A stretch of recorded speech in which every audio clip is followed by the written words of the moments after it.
Hey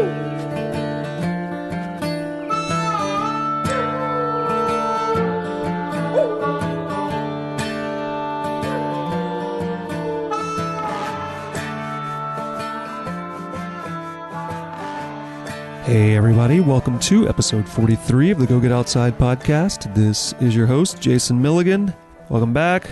Welcome aboard. On today's show, we will be speaking to Nick Smolinske of Rogue Panda Designs. They are a company that makes bags for bikepackers. Previous listeners to the show may know that Erica and I were traveling across the U.S. for 2 months throughout October and November. Rogue Panda Designs in Flagstaff was one of our first stops along the way, so we recorded this at the tail end of September earlier this year in their office. If any of you have ever thought about starting a business, if you're interested in how some of these smaller businesses operate, this is a great episode to listen to because we're going to talk about how Nick started out in his bedroom sewing his own bags and has turned this operation into 5 people working from a rented office space. We'll be discussing a lot of things on the show today, including the path Nick took to becoming a business owner, what in the hell Broomball is, the secrets to slacklining, and why you should run out now and purchase a vacuum sealer. So let's get to Nick Smolinske.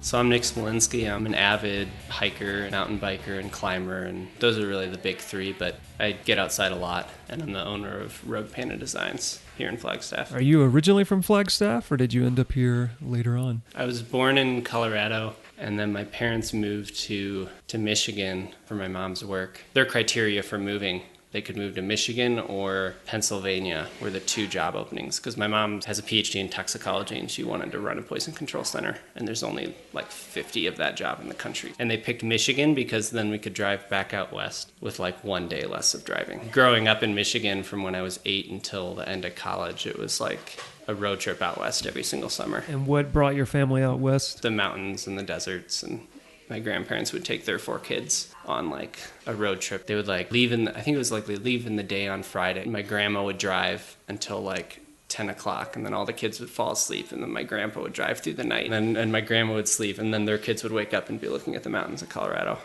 So that was like my dad's memory growing up of summer road trips was get in the van, drive for a while, go to bed, wake up, you're at the mountains. So you grew up in Michigan, but got out west. It sounds like a lot. So what was your childhood like? Was it a lot of time outdoors? Was it a lot of time inside? Was it a lot of time wrapped up in parkas? Apart from those family vacations, which I loved, it was a lot of time just playing video games and working on computers and being a total nerd and not outdoorsy. Didn't play any sports. Wasn't very fit. So you were spending a lot of time playing Mega Man and Mario Brothers? Not getting outside. And that changed somewhat. When I went to college, I went to Michigan Tech, which is about as far away from Detroit as you can possibly get with in-state tuition. It's about 9 hours from Detroit, 8 hours from Chicago, 7 hours from Minneapolis. So it's up in the UP in Houghton. It gets like 200 inches of snow a year on average. 200? Uh-huh. That's quite a bit. That's like 10 years of rain in Southern California. Yeah, that was when I first started getting into biking, and it was as a commuter. Well, I was mountain biking in the summer because there's some good trails there, but then commuting all year. I would commute year-round in that 200 inches of snow. So would you still commute on the bike? Yeah. On the plowed roads? Or? Sometimes, they would plow them, and it's cold enough there that they don't use salt, and they get so much snow. They would have to use a crazy amount of salt, and it's usually too cold for it to work. So what they do is plow down to like half an inch of snow depth, and then they throw a bunch of dirt on it, and that's all they do for the roads. Dirty, nasty snow then at that point. But it's frozen, so you don't get like the dirty slush. Okay, right. It's dirty, frozen like snow and packed down. Did you have to do anything different with your bike to navigate on that kind of terrain? No, I feel like there's a connection here with slacklining, because that's also when I got into slacklining. I had good balance, and I never hit the front brake, and I never braked while I was turning. When you hit a patch of ice, you just go straight, and you don't waver. You don't hit the brakes, and there's 2 times that I messed up and did that. And both times it's like I hit the front brake, the wheel starts going down, I black out, and the next thing I know, I'm running in front of the bike looking back, and it's clattering on the snow, and I don't know how I got there. Oh, wow. So like both times I like leaped the handlebars, but instantly blacked it out. Like no memory of it seconds later. I remember looking back and being like, I don't know what I just did, but I didn't fall. So for all you know, an alien spacecraft beamed you off your bike and then replaced you in front of it. Yeah, I guess so.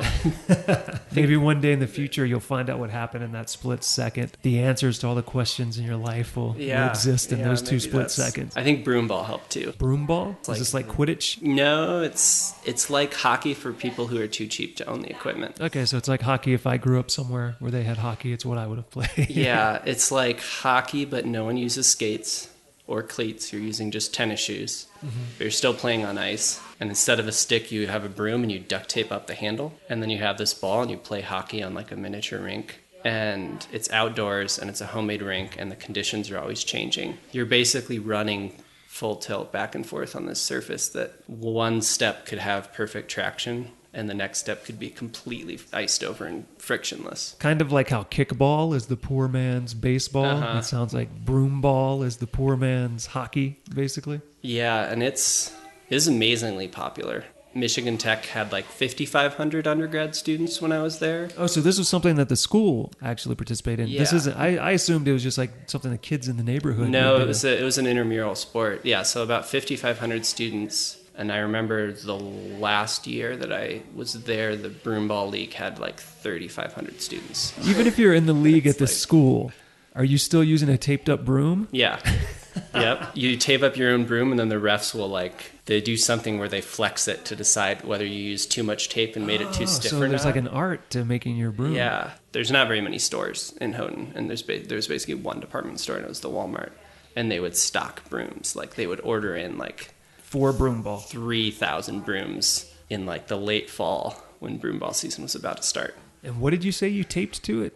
You just tape duct tape around the bristles. So that's it. You just tape up the bristles. There's nothing else attached to it. Mm-hmm. So you just tape up the bristles and knock the crap out of a ball. Yeah. What kind of ball are we talking about? Are we talking about like a kickball, a dodge ball? It's like 6 inches I'd say 6 inches in diameter. Mm-hmm. I remember it was bright blue and rubber. So it's kind of like when you see the little miniature basketballs and things. It's kind of like that size. Yeah. And they'd stock those. I don't know where they got them. But so what made you play broomball? Like I said, like there's about 60% of the student body played it. And you wanted to fit in? Yeah, and it just sounded like fun. And the great thing is you can sweep up when you're done. You remove the duct tape, you clean off everything, and you go home. But I attribute that somewhat to my success as a winter cycling commuter, because I learned the skill to run like full tilt on ice, but it could switch from ice to traction at any moment. You don't know. And you just learn those reflexes. And I guess the even trickier part is when it switches from traction back to slick ice. Yeah. That's even worse, right? Mm-hmm. You train your reflexes and your inner leg muscles. You don't realize that you're using them, but after your first broomball game, you're like the muscles in your inner thighs are just beat up because you're holding your legs together. Oh, right. Just to maintain balance. Mm-hmm. And it's kind of like ballet. I did ballet back in college, and it's that way where just standing up, you're using so many muscles just to maintain a proper posture. You could get sore places that you would never think you'd get sore just from doing simple movements and standing up and things like that. I guess if we did that on ice and played broomball simultaneously, you could have the ultimate full body workout. Yeah. So what was your broomball team? What team were you on? Did you have a cool mascot? We had some kind of good, clever name. It was a pun. I don't remember what it was. It was a bunch of geeks from like the science club. We were not very good. I was not that good. I think in the 3 years I played it, I scored like a couple of goals, and we won like one game. You didn't go off to the broomball championships? No. And we always barely had enough people show up to play. And so we wouldn't have any line changes. I think it was 15-minute halves. You'd have a 15-minute half and then a couple-minute break and then another 15-minute half. And And I would always play the entire 30 minutes. Would you get big crowds? Like everybody's family and everyone from the school show up If you for had Broomball? like when the frats played, they would get bigger crowds because they were like, the frats were the people who were really good at it. They'd find a frozen up parking lot somewhere in town and practice, or they'd rent practice time at the rink, and they would get out and like put the serious effort into it. Yeah, so were there times you showed up and you meet one of these teams, maybe one of these frat teams, and you very quickly realize, like, whoa, these guys take this game way too seriously. This is a taped-up broom. Yeah, I mean, there's different schools that play broomball in like the northern U.S. You can kind of tell which ones take it seriously by which ones play it with helmets and pads. Yeah, what did you guys do? Just duct tape your elbows? Helmets and elbow pads and knee pads, but like proper hockey helmets. I've seen like pictures of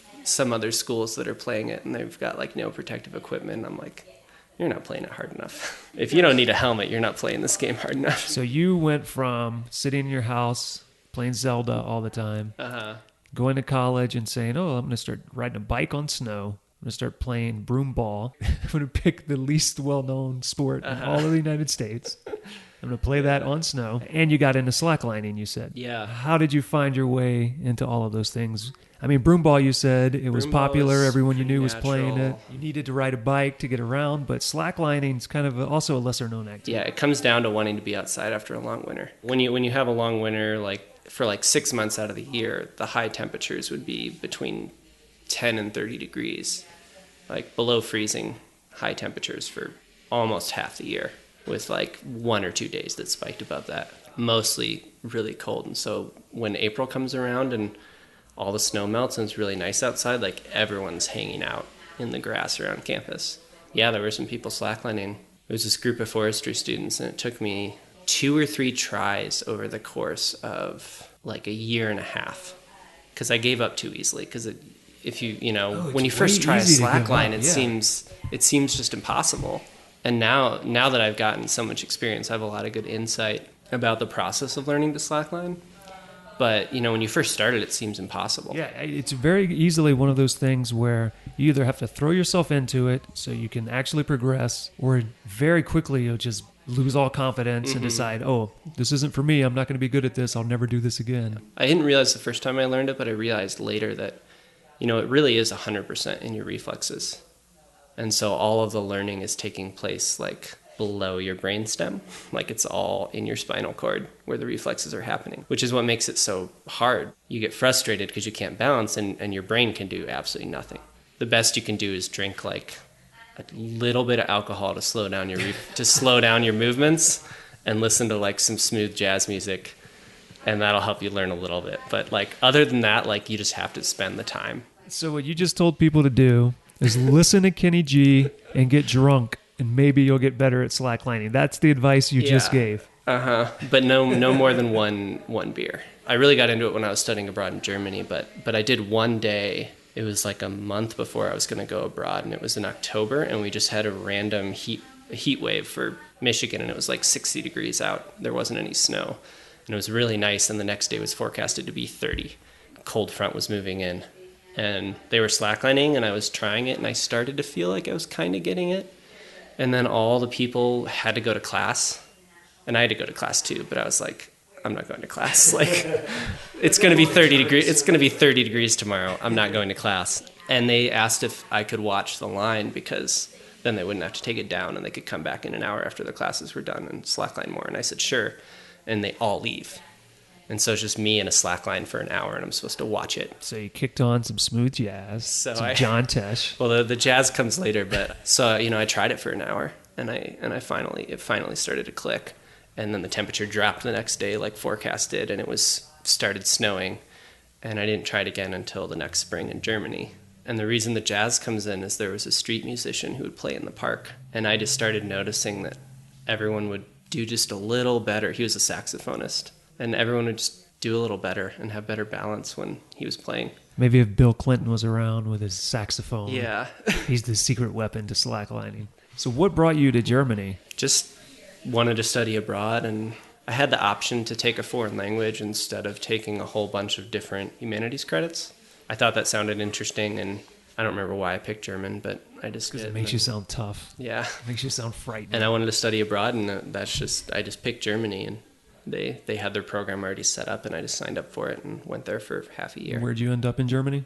Stuttgart. It's in the southwest. And how was that? What was that like living there? Going from Colorado to Michigan to Broomball to Germany. You know, it's a huge growth experience. I turned 21 2 days before I flew back, so I've timed that pretty well. I got an extra 6 months of legal drinking there. Because the drinking age in Germany far lower than the I think U.S., for beer correct? it's 16. Right, so you're like, oh, I'll go there, Yeah. and then as soon as I'm 21, I'll go back to the States. Yeah, and I didn't even plan that. That was just the cheapest day to fly back when we looked. I had the opposite happen to me. So I grew up in Louisiana. The drinking age was 18 forever, up until 2 months before I turned 18. And then they moved it to 21. And then they changed it to 21. The saddest part was my friend Brian, who was like a year and a half older than me, had been buying us beer and alcohol for like a year and a half. And then all of a sudden, for 1 year of his life, he wasn't allowed to buy alcohol. Yeah. Although when he was younger, he could legally buy alcohol. That's funny. That makes it more frustrating. There's nothing more frustrating like Then having something taken away. yeah, because like it was never that frustrating for me not being able to buy beer when I was under 21, but I actually did have it taken away because went back to the States and I had my temporary driver's license for like a week because you have to switch driver's license when you turn 21, and I was at a restaurant and they didn't take it, and I didn't really need the beer or need it that badly, but once I was told I couldn't have it, it was so frustrating. You studied abroad in Germany, and you said you got a little more into slacklining while you were out there. What other kinds of things did you learn or come across or do while you were in Germany that was different than education in the States? I guess the most lasting one is an appreciation of the German style of bread, which sounds so simple, but I bake German bread right now twice a week, and I trade loaves for vegetables at the farmer's market. And then there's a CSA store, like a community supported agriculture, and and they're selling my bread, and I'm trading loaves for a winter share. So I'm going to get like a winter share of vegetables every couple of weeks.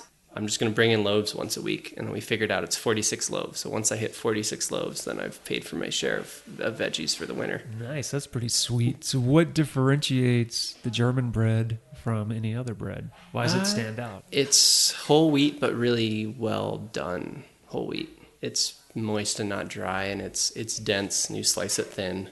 Just really flavorful.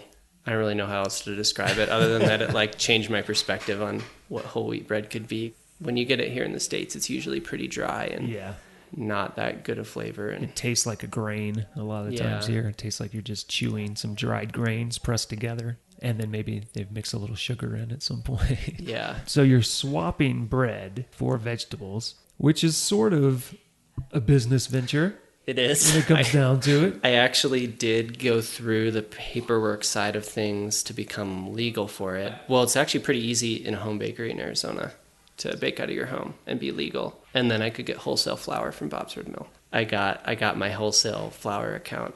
It's kind of weird because it feels like I'm starting a business again, but I have my foot on the brakes the entire time. It's like driving a car with like driving down the highway, but I'm like going 40 because I'm not pushing it. I don't want to spend more time than I'm spending. Because you already have another business to manage. So tell us about that business. Tell us about Rogue Panda Designs. Bikepacking is kind of like it's the cross between mountain biking and backpacking.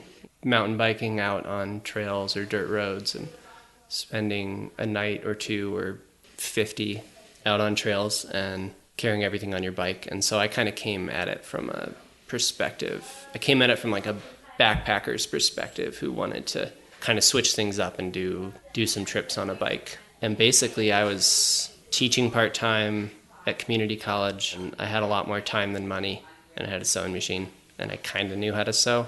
And so I decided to make some bags. And was it just because the types of bags you would like to use either cost too much or there weren't the types of bags you'd like available? What made you decide, oh, there's a problem here I need to fix by making bags myself? It started out as cost, and then as things have progressed, it's become to where I've come up with things where I feel like things that make my products unique that aren't there on the market. But what it started out was just me and a sewing machine in my bedroom wanting some bags and having the time to do it, and I just bought some materials and put them together.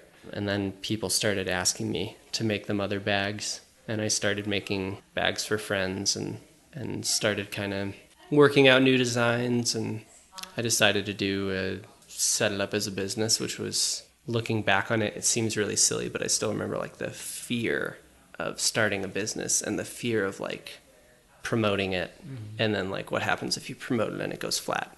In retrospect, it just seems so silly being so worried about that. But it's like, I still remember that, like when I made the Facebook page and started promoting it to my friends on Facebook, like feeling really self-conscious about it. What if no one cares about this? What if I'm just wasting my time? What if people think I'm making a stupid thing? Yeah, like, or like what if it fails, you know?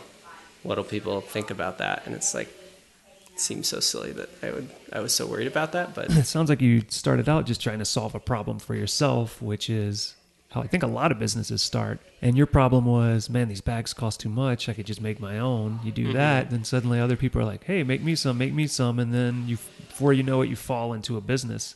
So how long ago was that? How long ago was it that you started officially? That was like a couple years ago. And then I did kind of a year of just bags out of my bedroom, not really that big. And then I like formed an LLC and got all official at the start of last year. So at the start of 2015. So like a year and a half then, almost 2 years at this point, since we're almost through 2016. Yeah, basically 2 years.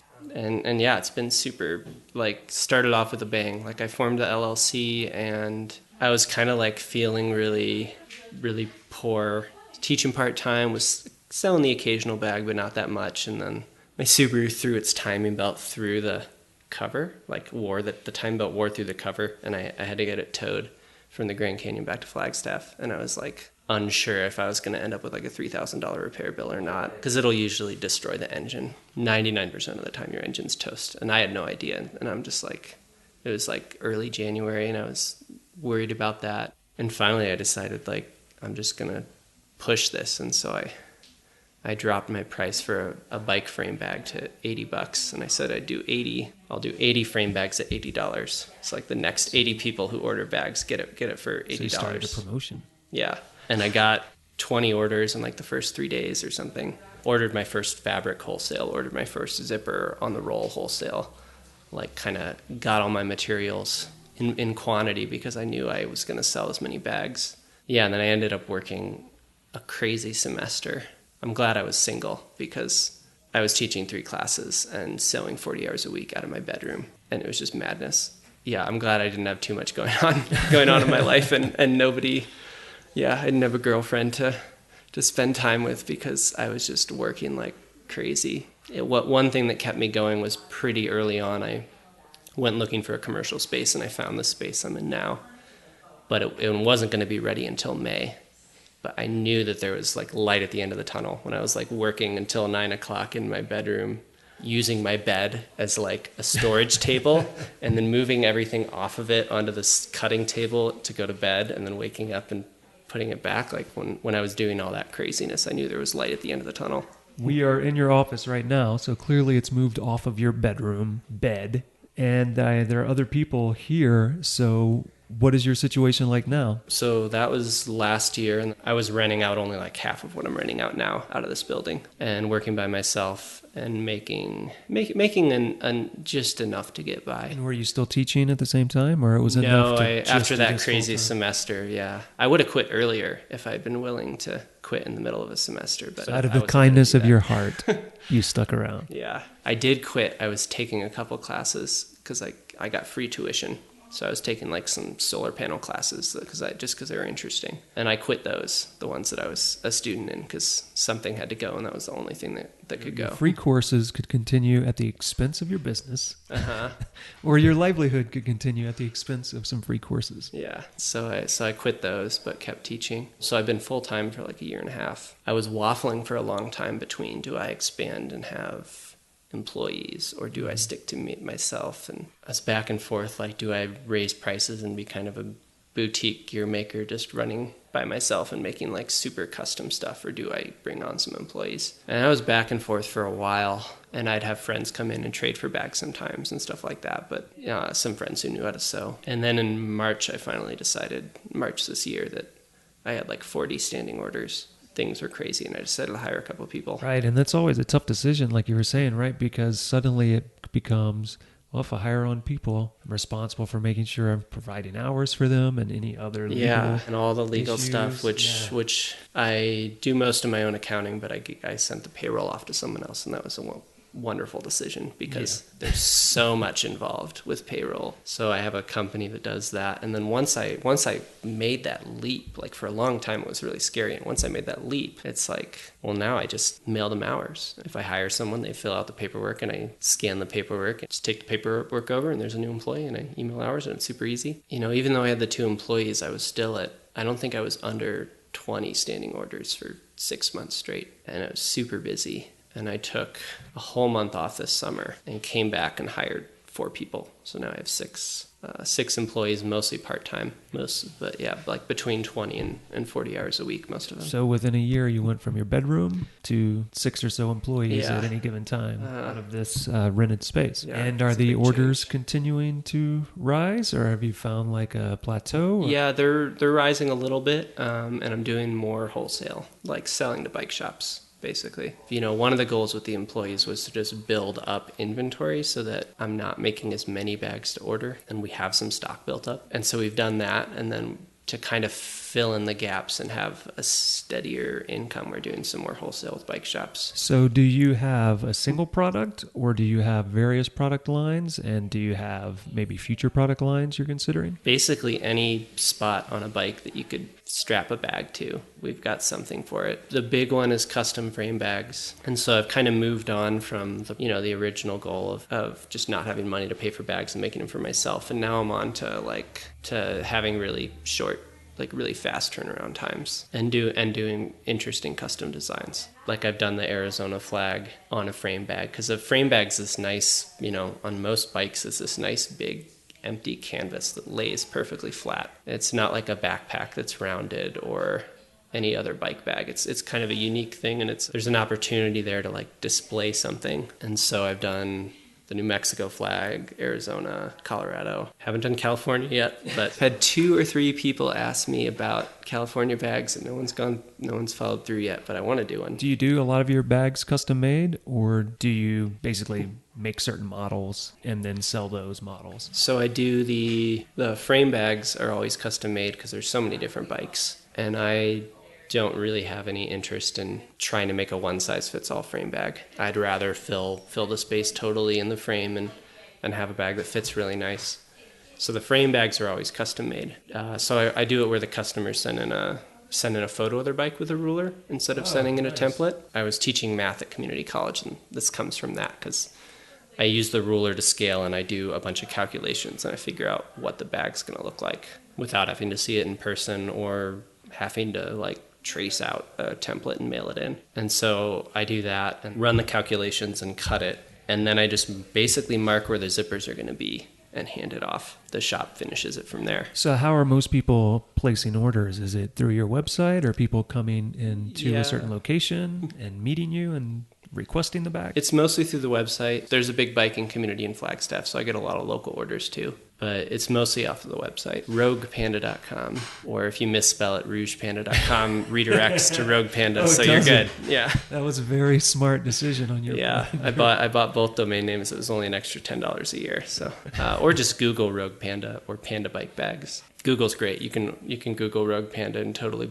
butcher the spelling, and it'll get you to the right spot. Yeah. So when people go to the website and they decide they want bags, it sounds like they fill out some sort of form that specifies what they're looking for, send in a photo and some measurements, and then you take it from there. Yeah, for the frame bags. And all the other bags that fit on the different parts of the bikes, those are all pre-made models now. So they could order those directly off the website and have them. And how long does it usually take to ship something? We're still building stock on some of them, but I'm trying to get to where that's usually within a week. So if somebody had a trip coming up and they're like, I need to get a bag in a week or two, it's realistic that they could get one of those pre-made bags. Yeah, and what I want to do with the frame bags is I want to get to the point where every week we make the last week's frame bags and they all ship. So that even if you want a custom frame bag with your own design on it, you order it and then the next week it gets made and it gets shipped out by that next Friday. That's taking some time. We're close to that now. There's just a couple of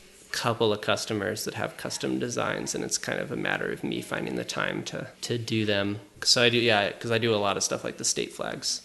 And so it's stuff like that. And I just got this vinyl cutter working. So now I can cut vinyl and heat press it on to the bags. And that kind of opens up the gamut to, whatever you want, whatever kind of design, as long as it's simple and not too many colors. You mentioned when you started and you were just making your own bags, you said, I kind of knew how to sew, but obviously your knowledge of sewing has increased exponentially, I would imagine. So how did you go about doing that? I mean, it was a mix of experience and reading. I'm lucky enough to be one of those people who can learn from watching someone rather than doing, or learn from reading.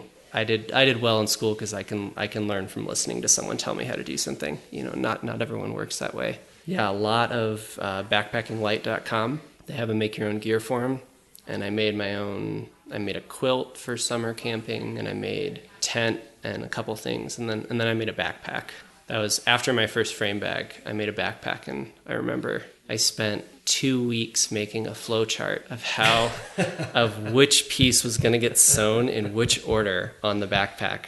And I would go home after teaching, and I would look at the flow chart and think about, like, in my mind, turning all the pieces and sewing and what it would look like. And I would realize, like, oh, I can't do this before that.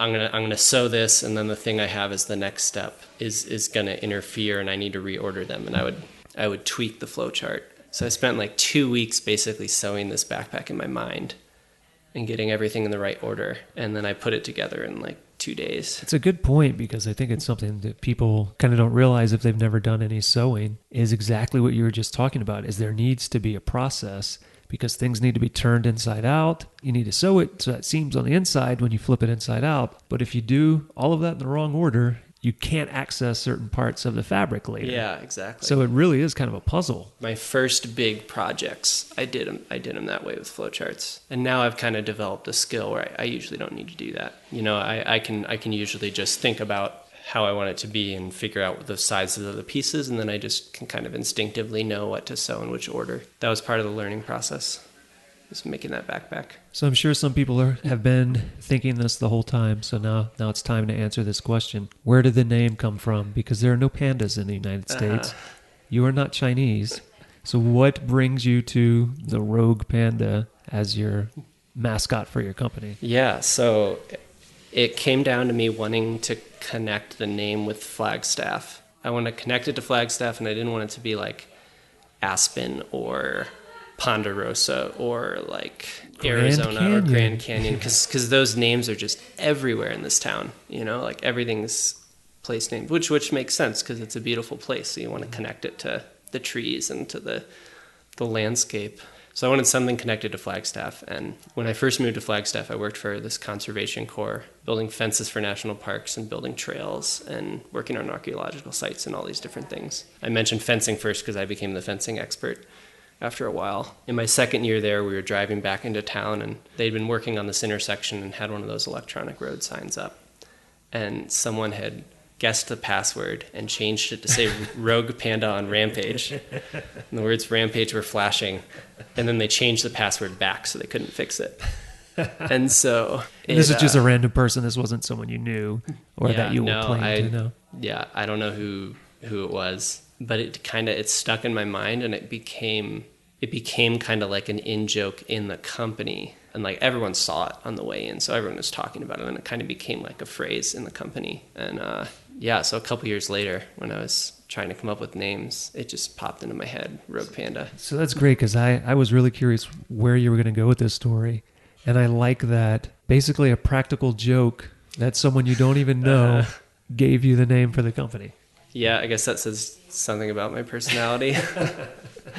Yeah, and I knew it had good logo potential. Oh, for and, sure. And that was a big part of it. And it took a while to realize that, because I went through a couple friends of mine who were graphic designers, and I had them, they tried out some logo ideas, and I didn't like them, so I paid them a little bit for their time and didn't get a logo out of it. And then one of my customers from Tucson was a graphic designer and came up with the logo, and so I traded her most of her bikepacking bags for the logo. I didn't give her any bread. I didn't have the recipe figured out then. It's only in the last few months that I put like the final touches to get the bread, like to get it consistent. So that you could start a second business. Yeah. This is what I think happened as you're looking back and you're like, well, I went to school, I taught school, I took some classes, I sewed for 40 hours. Man, now my life's too easy. All I have to do is manage one business. Yeah, it's just funny how it happened, because the whole time I did it, I felt kind of silly, because I know I don't need another business, but at the same time, it's really about the fact that I'm going to bake once a week, no matter what. It also means you have bread to put in your bags every time you go somewhere. Yeah, and I'm going to bake it once a week, no matter what, because I like this style of bread, and you can't buy it in the States. No matter what. You're talking about they can buy yours. Yeah, well, they can buy mine now, and so I might as well fill an oven. If I'm going to mix the dough, and it's a no-knead recipe, so it's not that much more work to mix 9 loaves of dough instead of 2. If I'm going to mix the dough, grease all the pans, and clean the mixing bowls, and turn on the oven, and do all this stuff, I might as well make a completely full oven and sell the extra loaves. It's kind of my view, and so I'm going to avoid like doing more than one batch a night. And I'm not going to do more than like 2 bakes a week. For now. Yeah. Is it Rogue Panda Bakery future. Also? Yeah. No, it's Spelter Skelter. I like that. Because it's spelt bread. I wanted all of my names I was thinking of were puns. I was thinking about names for the bread, and I was like, all right, it has to be a pun. Partly because it's just I'm deliberately not taking it very seriously. You don't take the baking of bread as a very serious endeavor? No, I try to be at least making it into a business. I'm not trying to be a serious businessman with the bread. I foresee me coming back in 10 years and Spelter Skelter Bakery has like a huge building and storefront somewhere in Flagstaff.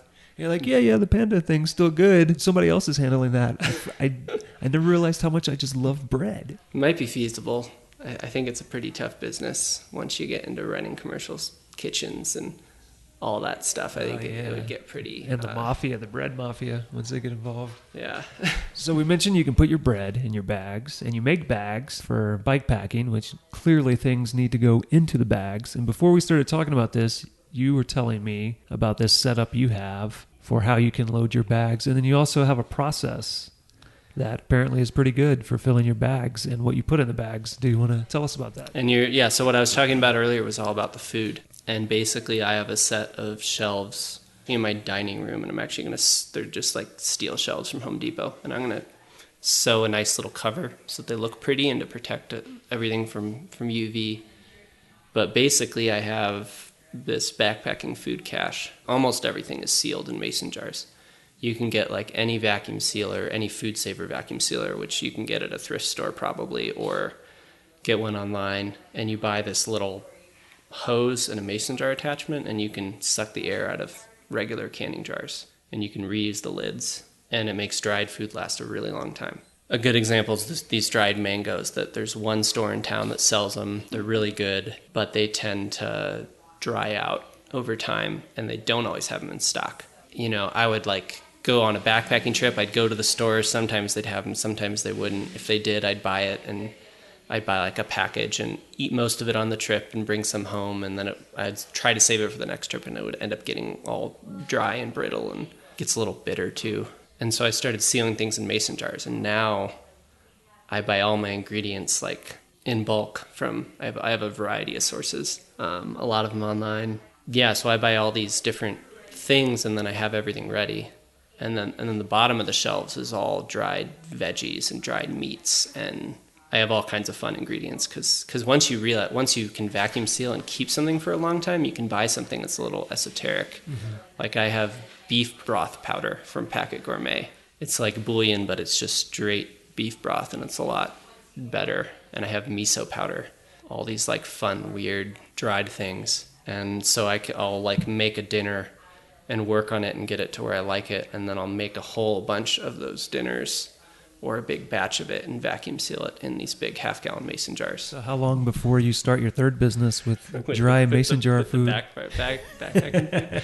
I actually thought about, because somebody asked me this, so like, what's the third business going to be? And without hesitation, I was like, yeah, probably backpacking meals. I have no idea what the legalities are of selling dried food, like that. That's a whole nother can of worms. I have a feeling you'll figure it out. I have a Yeah. feeling in a year you'll know. You'll read the right books. I actually know the right person to ask, because there's a company, Huppy Bar, they're in Flagstaff, and they make like energy bars. Did you say Huffy Bar? Huppy Bar. Oh, Huppy. Okay. Because the person who founds it, her name's Lindsay Hupp. Everyone called her Huppy, and so she's a Grand Canyon River guide and started making her own bars. Same thing, she started making her own bars for herself because she didn't like what was out there, and then she made them for friends. And then a couple years ago, she started Huppy Bar. And that's how all the best businesses start, right? Because Yeah. you make something you wanted to make, and you felt a need. And we're talking about shipping a Huppy Bar with every Rogue Panda shipment at some point in the future. But anyway, I can ask her, because she ships all over the place, and so she knows all those details. You need to get some German bread in that shipment as well. And just make a nice Christmas gift package. You get a bag, you get a Huppy Bar, you get some German bread. Yeah. You get a mason jar full of your favorite dried foods. Put a red bow around it. I like that idea. And I guess to get back to the food, there's two more kind of important things about the setup. So I have a lot of pre-made dinners that are ready to go, and then I have snacks that are ready to go, and drink mixes, and kind of everything that I bring that's not perishable I have it at my house. So when it's time to do a backpacking trip, I'll go to the store. I'll buy like salami if I want to bring some salami. I'll buy tortillas. I'll buy cheese, potato chips. It's like a 4-item shopping list to go on a backpacking trip. Like kettle chips or Fritos, one of those two, salami or pepperoni, tortillas, and some cheese. And that's what you live off of for the whole trip? That's what I do for my lunches, and maybe some granola bars, and then everything else I have at my home. So then I go home, I grab my dinners, and I have a box of stuff that came back from the last trip I took. So I go there first, and I grab everything from there that I think I might want to take, because I want to use that stuff up as quickly as possible. Because it's already been out for a few days. It's been stored in Ziplocs. It's not going to last as long as the mason jar stuff. So I go there first, and I get everything, and I combine it with the stuff I got from the grocery store, combine it with my dinners. And then I kind of have like a collection of everything I know for sure I want to bring. And then I go to a system of going by total weight. So I do between 1.5 and 2.5 pounds of food a day. 2.5 if I'm bikepacking, because you use more calories, and 1.5 if I'm backpacking in the summer, and like something like backpacking in the Grand Canyon in the winter might be closer to 2. I just use that guide, which I've just figured out what works for me in different situations. And so I calculate how many pounds of food I want to bring. Use my kitchen scale and a big mixing bowl, and I throw in all that stuff, and I look at what I need, and I just throw in other snacks and dried fruit and granola bars and Snickers and whatever I need to throw in to get the total weight to equal what I want, and then I pack it up. And I don't plan out food per day. I don't plan out meticulously, this is lunch, this is breakfast, this is, all these things. I plan out my dinners, but everything else is just like, I just go by total weight, and then it works out. I usually end up carrying out just a little bit of extra food at the end. So you've built these bags, you've got this whole food process. Clearly you're going out backpacking and bikepacking pretty frequently. What are some of the places you've hit recently, or places you're going to go soon? I've got this long-term goal of hiking the whole Continental Divide Trail with my girlfriend and her dog. What that might turn into is hiking the high alpine sections in the mountains with her and her dog, and then going back and doing some of the other stuff on a bike. Oh, right, because you can bike on that trail. You can bike right? a lot of it, yeah. And it's just not fair in my mind to take a dog on like a high mileage trip. Like we did 200 miles with him this summer in the Weminuche Wilderness and South San Juan Wilderness in Colorado. It did 200 miles of the CDT, so we're about 8% done or something. We were doing 10-mile days, and that's to where the dog can enjoy it. What kind of dog are we talking about here? It's a tiny dog, large dog? Australian cattle dog, so it's medium sized, and they're really good hikers, and he could probably manage 20-mile days, and if we really got him into shape, maybe he could do a couple 30-mile days, which is what I normally do bikepacking. I'm not the fastest. I'm not a huge daily mileage rider. A lot of bikepackers will do 50 to 100 miles a day, and the racers will do like 200 something on the Great Divide Route, and it's insane to me. I'm happy with 30, but that's still a little too much in my mind for the dog. We're mostly doing like backpacking 10 to 12 mile days. because that's enough where he has fun. And he doesn't have the knowledge of the accomplishment to compensate for the suffering. Like if you're doing a through hike, I have 2 friends through hiking who just finished through hiking the PCT, and they did a lot of 40 and 50 mile days. And that's great if you have like the knowledge of what you're accomplishing, but like to put a dog through that, I think would be pretty terrible. The dog's just like, why are they torturing me? What did I do wrong? So that's a long-term goal. And then I have another long-term goal in Arizona, which is hiking the north side of the Grand Canyon from Lee's Ferry to Pierce Ferry, which is about 700 miles. The route we're taking will probably have 80 miles of trail on the whole thing, but mostly off trail, on top of different rock units and finding our way through down one canyon, up another canyon, over a saddle kind of thing. I'm doing that with a good friend of mine who used to live in Flagstaff and now he's in Missoula, and we're doing that in the winter. So this winter we're going to do Hack Canyon to Toroweep. That'll be like up on the Esplanade, which is like a sandstone expanse, kind of reminds me of southern Utah sometimes. With a lot of water pockets for water. And then we'll be more than halfway through after this winter. There's a misconception that if you own your own business, you can just do whatever you want with your time. You just take off for however long you want. And you, I'm sure, are aware that that's not true. How do you manage the business and take these long 700-mile trips? Well, so I'm kind of on a schedule of 2 trips a year. And then the third thing I want to fill in, I want to start doing more weekend trips now that I have employees. It's easier because I used to work through 3/4 of my weekends. Now that I have employees, I don't have to do that as much. And one thing I want to do is I want to start a group for bike packing at like the 20 to 30 mile pace. I already have a name for that one. It's Arizona Bike Putzers, and instead of bike packers. Don't anybody take that name? Yeah. Just Facebook events, and I'm just gonna do group rides and do like the Black Canyon Trail in 3 days, or around the peaks here in Flagstaff in 2, like a lot of stuff that people do in 1 day and split it up into 2. So those are weekend trips, which is those are easy to fit in the business. And for the longer trips, it's all about training my employees to be at the level where they can the custom frame bag business. Like if you want some custom design on your frame bag, that might have to wait until after I get back from a trip. Anything that's in stock, ideally you'll be able to order it and then it'll ship in a couple days even if I'm gone. And it actually worked out well this summer because we took a month off and we did a canoe trip in Canyonlands and then 3 weeks in Colorado. And the summer's actually been the slowest time for me. Because everybody's already out. Everyone's already out. They already got their stuff and they took off. They got their stuff and they're taking vacations, so they don't have the disposable income. Mm-hmm. And so spring's been the busiest, and Christmas is a bit busy. Spring's really busy, and then summer's been the slowest time. So it actually wasn't that bad to take a month off. I guess a lot of it is just figuring out how to take the income from those busy months and spread it out amongst the slower months. It's funny, there's a whole change in perspective of income that my perspective about money has totally changed because I'm not really making all that much right now. The amount of money that's passing through my hands is just through the roof. Or this year I'm going to end up spending 3 times as much as what I made in a year teaching. So it's crazy to, and I have to remind myself that that the spending on the business where I can say, okay, $3,000 for a sewing machine is worth it.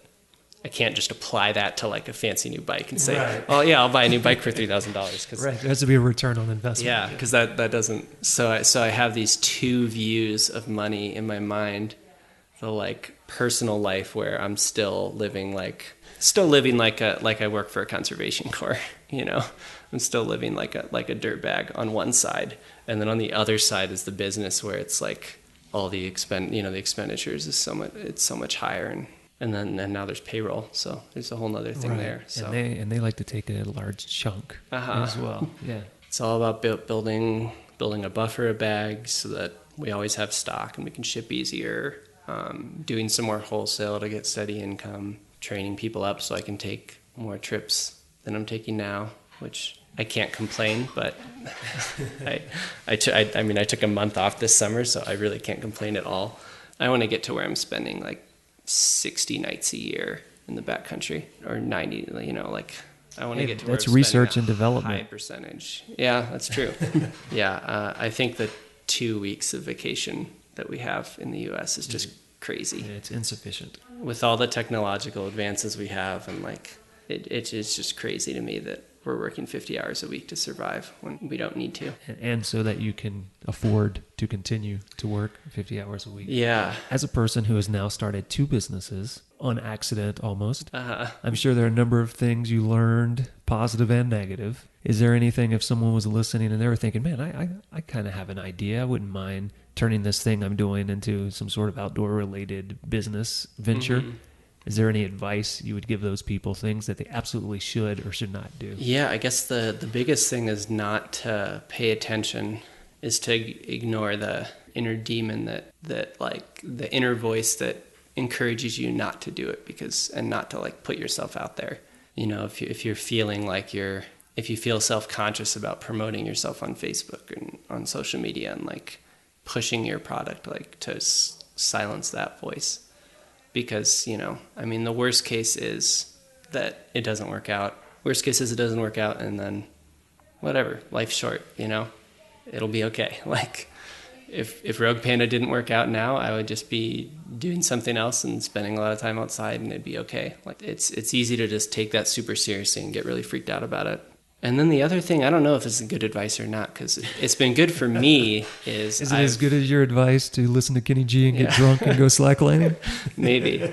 Like what I've done is I've avoided getting into debt with the business, and I've built up a customer base online and like avoided having a huge investment into it. And that's worked for me. On the other hand, it also works for lots of people who start their business with a lot of investment and grow really fast. So I don't know if that's good advice for most people or not. I would imagine for some people it's great advice, because it could easily go the other way where you're like, well, I'm going to need this, I'm going to need this, I'm going to need this, and you just grab everything. Mm-hmm.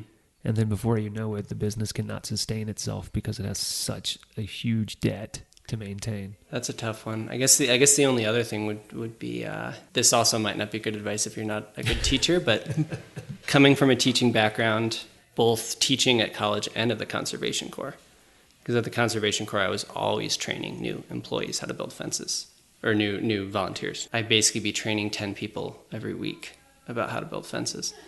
And so, like, to not be scared about training people, to have faith that humans are smart and that you can teach them to do things. I see some gear companies, you know, in the U.S., in like maybe a smaller market here like Flagstaff, and they're looking for people with industrial sewing experience. That's just super limiting. You know, some of the best employees I've had have had zero idea how to sew, but they've had a good attitude and a willingness to learn and good work ethic, and I could kind of tell they were good people. And if you're good about like training people and letting them learn and providing a good environment to build up their skill set, then they're going to do it, is my experience. I think that's actually really good advice. So I think that's good advice for most people. I think it's good advice about life in general as well. Just like can your cynicism and give people a chance and let them surprise you. Mm-hmm.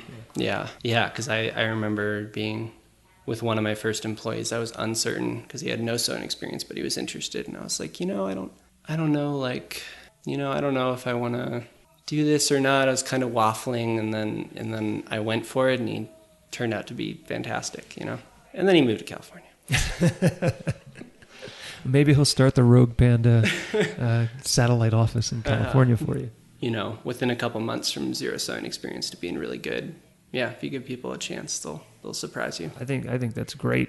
A great place to wrap it up. That's a nice positive note to end on. As we head to the end of the show now, let's have you tell us if there's anything you see in the future of the company that you'd like to share, and then also any places that, obviously other than roguepanda.com, any other places that you'd like to direct people to for information about anything that we've talked about. The big thing that's coming with Rogue Panda is I just want to get that custom order process down to be as smooth and fast as possible.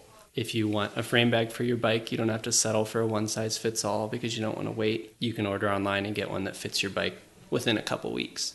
So that's the big thing that in the future I want to see us have stock of everything all the time, and custom lead time being really short. And maybe backpacking packs. Because I make them for myself, and I made one for my girlfriend, and I make them for friends. Oh, you're absolutely... Yeah, based on what you just told us about how the bike pack started. Yeah. So he'll be making backpacks in the future, guys. We'll see.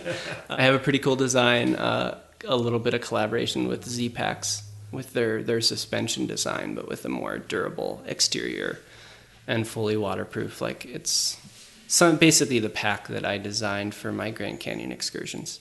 It's fully waterproof. It's really durable. You can drag it up rocks and beat it up and bushwhack, but it's also really light, but it has a good suspension to carry 9 liters of water if you have to carry 9 liters of water. You know, that's a possibility, but it's a lot harder to fit something to a flexible human body than it is to a bike.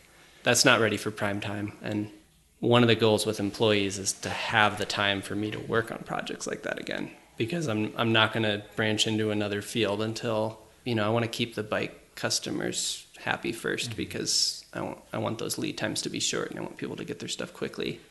And then if we're getting ahead of the game enough on that, I'll start doing more of the backpacks. We'll see. Maybe backpacks. Yeah, and then, there's roguepanda.com, and then I'm also on Facebook and Instagram. I feel like I do a good mix on Instagram. I do photos from my travels combined with, photos from the shop. And then the Facebook page, I'm going to reinstitute something. Yeah, by the time you publish this, I'll probably be doing this again. But for a while, I was doing a giveaway every month on Facebook. I was giving away one bag, just like a small top tube bag or something that kind of fits every bike and you can use on day rides. You don't have to be doing something extreme to find it useful. So I've been giving one of those away once a month on Facebook. All you have to do is check the Facebook page and comment on the post, and then I just pick a random commenter, and I'll ask people to suggest a fun design I could put on a bag. Or I think one time I asked people to write haikus.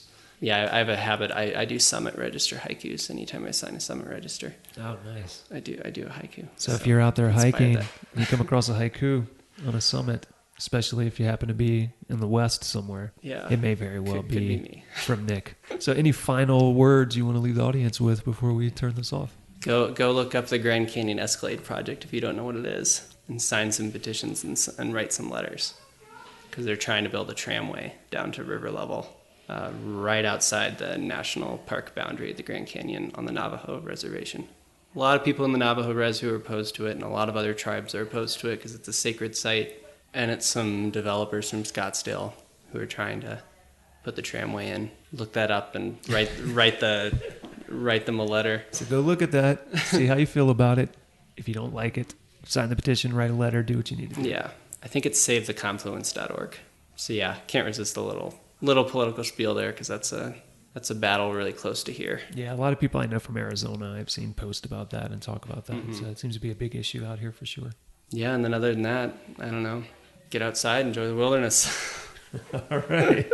Enjoy the woods. All right. Well, thanks for letting me come over here and record this in your office. Yeah, thanks for coming by.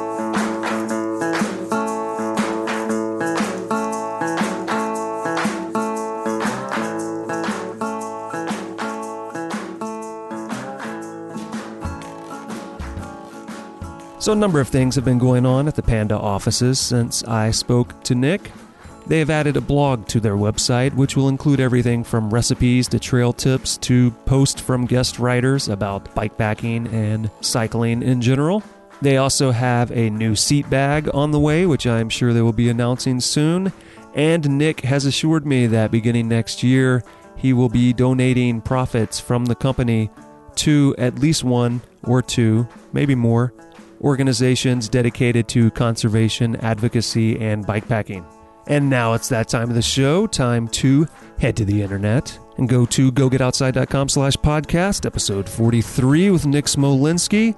And there you are going to find the usual things, photographs, and copious links. Links to all the things we talked about in the show today, including roguepanda.com, their Instagram account, their Facebook page, Nick's personal blog, and a recent post to the brand new Rogue Panda blog about what to expect from Rogue Panda in 2017. But that is not all. There are also links to other sites you may find useful, including backpackinglight.com, huppybar.com, and savetheconfluence.com. And since you've already run to the internet to check out all of those things, you may as well go ahead and drop us a line here at the show. Go at butcherbirdstudios.com. Let us know what you think. All opinions are welcome, but maybe you aren't a fan of email. Perhaps you prefer the personal connection of a telephone call. Well, you can call and leave us a message, 818-925-0106. And please take a moment to run by iTunes, Stitcher, Google Play, or your podcast purveyor of choice. Subscribe to the show, rate the show, review the show, and do us a big favor and share it with someone who you think may like it. Next time on the show, we will be starting out the new year with an episode devoted entirely to discussing fear. So come back on January 1st for Sarah Tiedemann, the Hesitant Hiker. She's an author who has released a book specifically about all of the things that scare the crap out of her in the outdoors. So start the new year off right, get over your fears, and get your ass outside.